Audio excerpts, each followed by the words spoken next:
I've written a poem about training for a long distance triathlon, and it's called I'm So Tired. I'm so tired. When will this end? The end. I hope that you enjoyed that. I don't think I will be a poet laureate anytime soon, but I'm a PE teacher. What did you expect?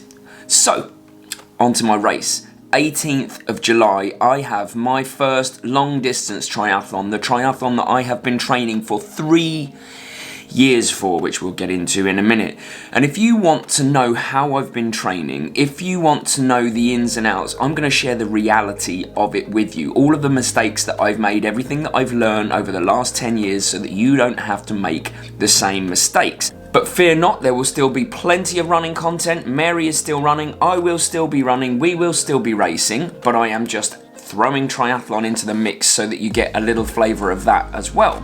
And I'll be putting out videos twice a week, as always on YouTube, but also if you want that daily fix, or you at least want to know what we're doing, what we're up to all of the time with our training, then we share it all on Instagram daily and on Strava. So if you want to follow us on either of those, then again, we hold nothing back. We let you know what we're up to all of the time.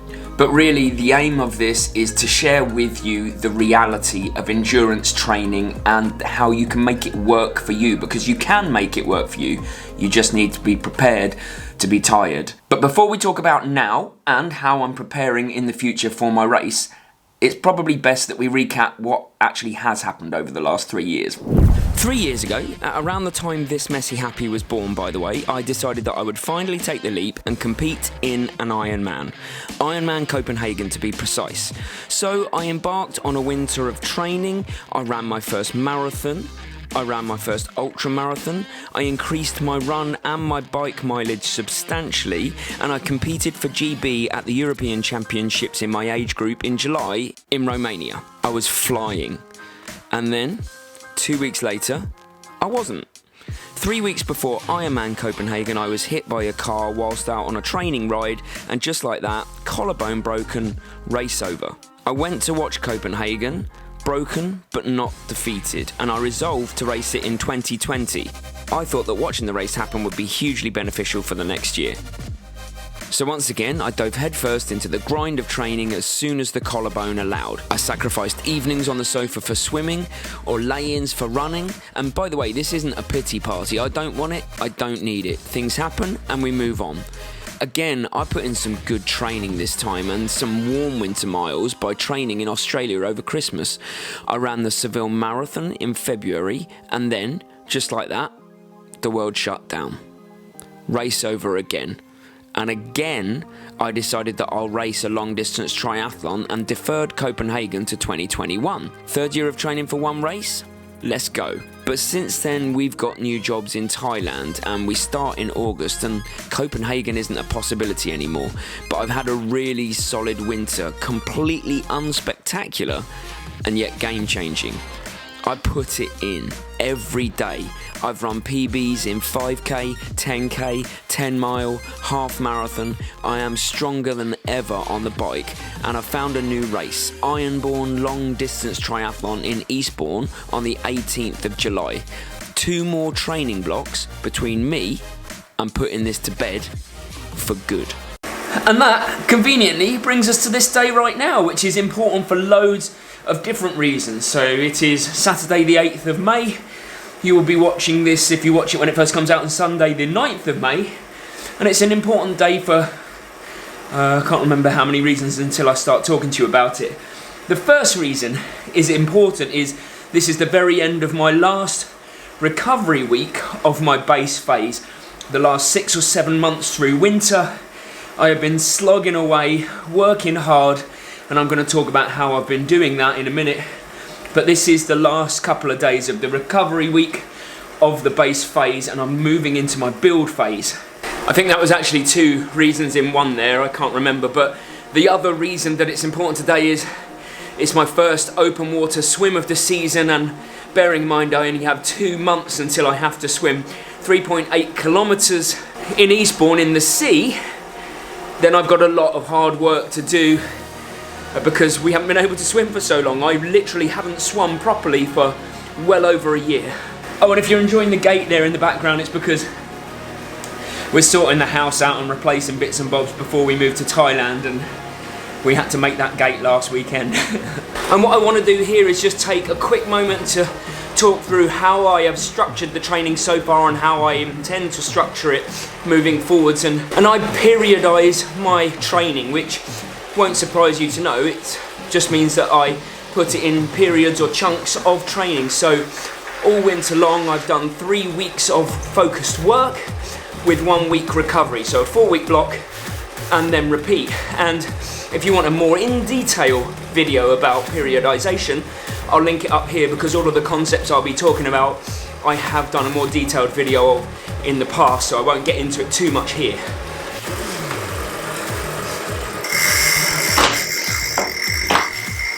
Out to swim. Saturday morning. Done. Oh. And while we're out and about, we thought we would document the fact that this young lady is about to have her hair cut. We've got 2 more haircuts before we move to Thailand, and this is the first one, so we'll do a before and after.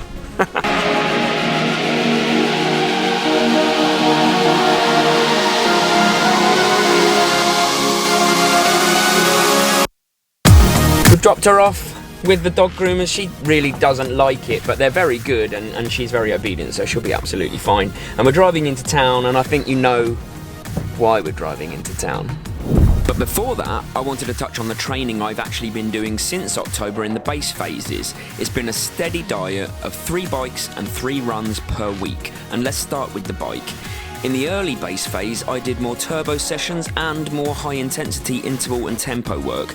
I did 1 hour on a Monday and 1 hour on a Wednesday, and then anywhere from 2 to 5 hours on a Saturday as my long ride. Over these 3 rides and over the season, I started to dial down the intensity as we progressed, not completely, but enough as the mileage grew. It was solid, consistent work. Then the runs, and it was a very similar pattern. Near the start of the base period, I would do an hour's interval session on a Tuesday and an hour tempo on a Thursday, with half marathons every Sunday.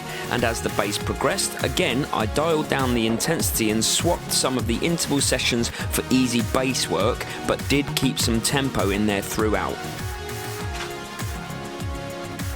And believe it or not, last week was my first swim of the year, and my first proper swim for nearly a year as well.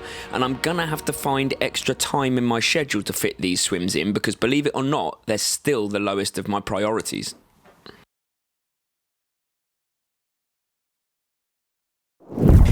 Oh, we remembered our cups today. Welcome back to a little segment that we like to call Talking in the Car. Oh no, it's not called Talking in the Car, is it? It's called Car Chat! That's what it's called. I thought today, Mary, we would just spend a short amount of time talking about what we both envisage my race to look like. You from a spectator point of view, and is he going to fall apart point of view, and me from an in it point of view. Okay. If that makes sense. Uh-huh. So I want to share my goals for the race so that I'm accountable, but also I'm not stuck to them. You know, the process is more important than the outcome. We always say that. Yeah. However, that being said, my aim is to get as close to 600 minutes or 10 hours as possible. Mm-hmm. That's my aim. If I could get under it, that would be wonderful, but I'm not stupid. I haven't swum for over a year. It might fall apart for me, but my aim was always to be a sub 10 hour Ironman. Obviously I'm not doing an Ironman now, but just going to put it out there, because I think the difference between a good or a bad swim for me is probably 6 or 7 minutes. Yeah. So it's not going to impact your overall time actually that much. The main thing is the bike really, and the run is your strength. So yeah, and that's why I think the winter has really played into my hands not being able to swim, because I may have reduced the amount of time that I spent biking and running and swimming throughout the winter. Yeah. Would that have been beneficial, or is the benefit that fact that I've spent a lot more time cycling and running over the winter, really focusing on the 2 things that take by far the longest in a long distance triathlon? Yeah. I think the bike will be key. Yeah, I think you're right. Like with anything, it's all on the day, isn't it? Some days you just have it doesn't go to plan, and that is what it is. So you always have to be prepared for that. Yeah. My number one goal, genuinely, is finish. Yeah. I'm not lying. That is 3 years worth, and I've got to the point now where in my first year I was like all guns blazing sub 10.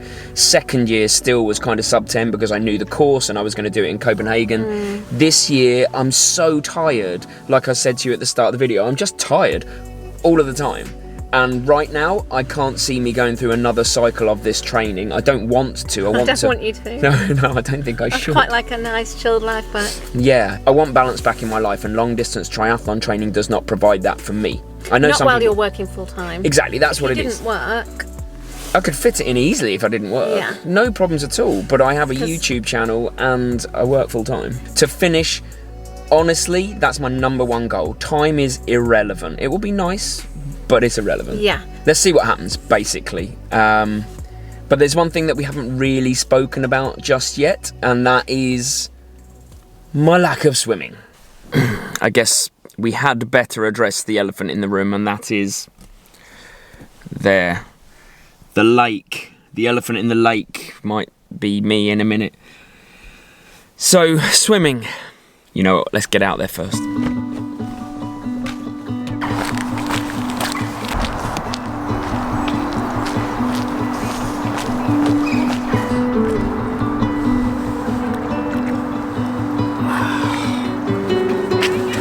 That is instantly cold on the hand, and this is the reason that I dread these types of things. It's just I don't deal well with cold.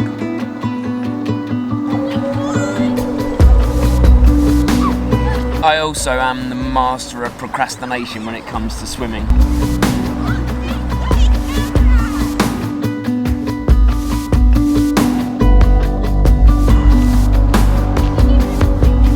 There's really nothing for it now, and I've been putting it off and putting it off.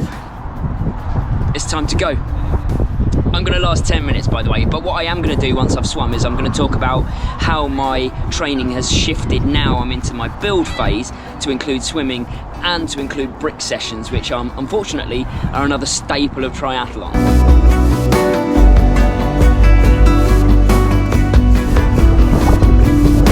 I can actually feel how cold it is through the wetsuit, and then I look over and there's two guys not in a wetsuit at all swimming, which tells you a lot about me.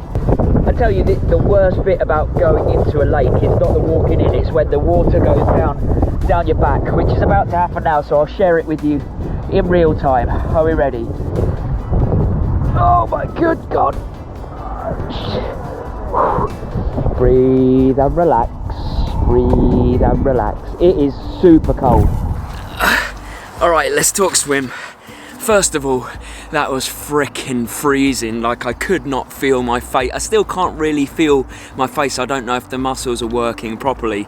Feels like everything's contorted. But I got in and I got about 12-13 minutes done before they told me that I had to get out because it was the hour done. But it was done. And how I'm going to fit my swims in is, I'm very fortunate to where I work. I have a swimming pool. I'm going to try and swim on Monday and Friday mornings at the pool, and I'm going to try and get open water here on a Saturday, and I'm going to try and swim on a Wednesday evening as well. So I am going to cram it in, but only for a very short term, because let's say, for example, I'm a 10-hour Ironman racer, then my swim might take me about an hour, and that's only 10% of my entire race is taken up on the swim. So I'm not going to lose sleep if I don't put too much work into the swim. I'm just going to get enough done that it is comfortable and I can get out and do the bike and run like I really want to do it. So I'm fitting those swims in really as and when I can. I'm not taking away any of the sessions that I'm currently doing, although I am moving some around. Whoa, that is some hair. I think I'm going to have to put my Bengals hat on. Oh, I need to stay warm. So the structure of the week is changing very slightly, and that is that I'm now moving my long bike from a Saturday to a Sunday and adding a run after it, so it will build to around an hour, maybe start at half an hour, and then I'm going to move my half marathon that you know I've been doing at the weekends to a Thursday, and then I'm going to swim on a Saturday with some strength and conditioning, and they're the changes that I'm going to make. Everything else stays the same. Actually, the hat looks ridiculous. And as I said at the start of the video, all of this is going to be shared on Strava and Instagram daily. We will be telling you what we are both doing because Mary is, of course, running. So it will all be shared there. So go find us. And actually, we've got a race tomorrow, so that's really exciting. Mary's going to go for her first 10 miler, give it everything while I cruise around having a lovely time with my buddy Tom. We're not going for it at all. We are actually just going to enjoy it. So that'll be a nice change for me. So from one proud mishap to some others hopefully out there, we'll catch you on Wednesday. Have a lovely day. There's my haircut. Yeah. Hello. Come on, haircut.